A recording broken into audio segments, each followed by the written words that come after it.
اور long march کہاں پہنچا ہے، حقیقی آزادی مارچ کے والے سے بھی آپ کو اپڈیٹ کریں گے، لیکن اہم خبر سے آپ کو آگاہ کرتے ہیں۔ توہین عدالت کیس، عمران خان سے ہفتے تک تفصیلی جواب طلب کر لیا ہے۔ ہفتے کو آئندہ سماعت کی تاریخ مقرر کریں گے، چیف جسٹس عطا بندیال کا یہ کہنا ہے۔ ہم انتہائی احتیاط کا مظاہرہ کر رہے ہیں، چیف جسٹس عطا بندیال نے یہ ریمارکس دیے ہیں۔ تمام رپورٹس اور مواد یہ کہہ رہا ہے کہ آپ ذمہ دار ہیں۔ چیف جسٹس کا عمران خان کے وکیل سے یہ مکالمہ سامنے آیا ہے، آپ کو معاملہ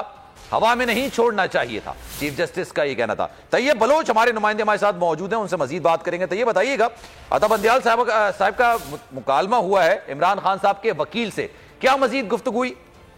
جی، چیف جسٹس نے تو واضح طور کے اوپر توہین عدالت کیس کے اندر کہا ہے کہ فیصل فرید جو پی ٹی آئی کے وکیل ہیں اس کے ساتھ بابر، انہوں نے کہا کہ عدالت میں سچ بیانی کرنی چاہیے، جھوٹ نہیں بولنا چاہیے، اور واضح طور کے اوپر انہوں نے کہا کہ جو کچھ 25 مئی کو ہوا وہ اب دوبارہ نہیں ہونا چاہیے، کیونکہ 25 مئی کو جو یقین دہانی کرائی گئی تھی سپریم کورٹ میں وہ یقین دہانی فلفل نہیں کی گئی تھی۔ اور چیف جسٹس کا یہ بھی کہنا تھا کہ ہمیں اعظم سواتی کے بیان سے بھی دکھ ہوا ہے۔ دراصل یہ معاملہ ہے تحریک انصاف کی توہین عدالت کی کارروائی سے متعلق وفاقی حکومت کی جانب سے سپریم کورٹ میں درخواست دائر کی گئی ہے کہ 25 مئی کے لانگ مارچ سے متعلق جو تحریک انصاف نے سپریم کورٹ میں یقین دہانی کرائی تھی وہ فلفل نہیں کی گئی، اور سپریم کورٹ نے اس حوالے سے ابھی تک توہین عدالت کی کارروائی تو نہیں کی، لیکن کیس کی سماعت جو ہے وہ جاری رکھے ہوئے، اور اس حوالے سے جب عمران خان سے جواب پوچھا گیا کہ آپ کا اس حوالے سے کیا موقف ہے تاکہ حقائق عدالت کے سامنے آ جائے، تو حقائق جب سامنے آئے تو اس میں عمران خان نے جو جواب جمع کرایا مختصر، اس میں عمران خان نے واضح طور کے اوپر کہا کہ 25 مئی کو جو یقین دہانی کرائی گئی مجھے اس کا کسی قسم کا علم نہیں۔ تو اس پر پھر عدالت نے آج سماعت آگے بڑھائی اور فیصل فرید جو تحریک انصاف کے وکیل رہے اور بابر وارن دونوں سے پوچھا کہ آپ نے کس کے بیہاف کے اوپر پھر عدالت میں یقین دہانی کرائی تھی، کیونکہ آپ کے چیئرمین جو ہے وہ تو یہ کہتے ہیں کہ مجھے ایسی کسی یقین دہانی کا کوئی علم نہیں۔ تو اس پر فیصل فرید کا یہ کہنا تھا کہ ہم نے رابطے کی کوشش کی لیکن انتظامیہ نے ہمیں فیسیلیٹیٹ نہیں کیا، کیونکہ عمران خان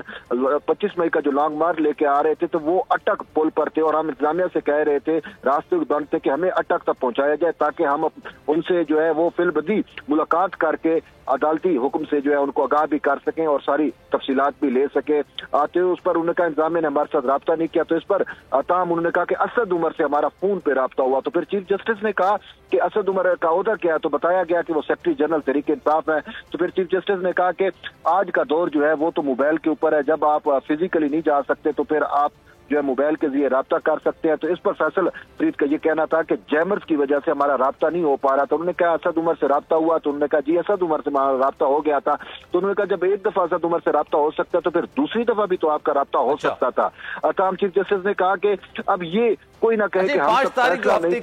ہفتے کا ڈیٹ دیے گئے، یہ اس میں خان صاحب کو بذات خود بلایا گیا ہے یا صرف جواب جمع کرانا ہے؟ نہیں، اس میں تو ابھی تک توہین عدالت کا نوٹس بھی جاری نہیں کیا گیا، یہ بات ایک بڑی واضح ہے، چونکہ اس کیس کا ٹائٹل تو ہم یہی لکھ رہے ہیں کنٹمپٹ کورٹ یعنی توہین عدالت کا کیس، لیکن ابھی تک توہین عدالت کی کارروائی نہیں کی گئی، کسی کو توہین عدالت کا نوٹس بھی جاری نہیں ہوا، شوکاز نوٹس بھی جاری نہیں ہوا، ابھی صرف جواب مانگے جا رہے ہیں، وضاحتیں طلب کی جا رہی ہیں کہ یہ جو 25 مئی کو ہوا تو اس میں اصل حقائق ساری صورتحال سے آپ آگ رہے تھے، بہت شکریہ آپ کا۔ اور جناب یہ توہین عدالت کے حوالے سے نوٹس بھی جاری نہیں کیا گیا ہے اور مکالمہ بھی ہوا اس حوالے سے، طیب ہمارے نمائندے آپ کو آگاہ کر رہے تھے۔ مریم نواز حقیقی آزادی مارچ کو خونی مارچ کا نام دے رہی ہیں۔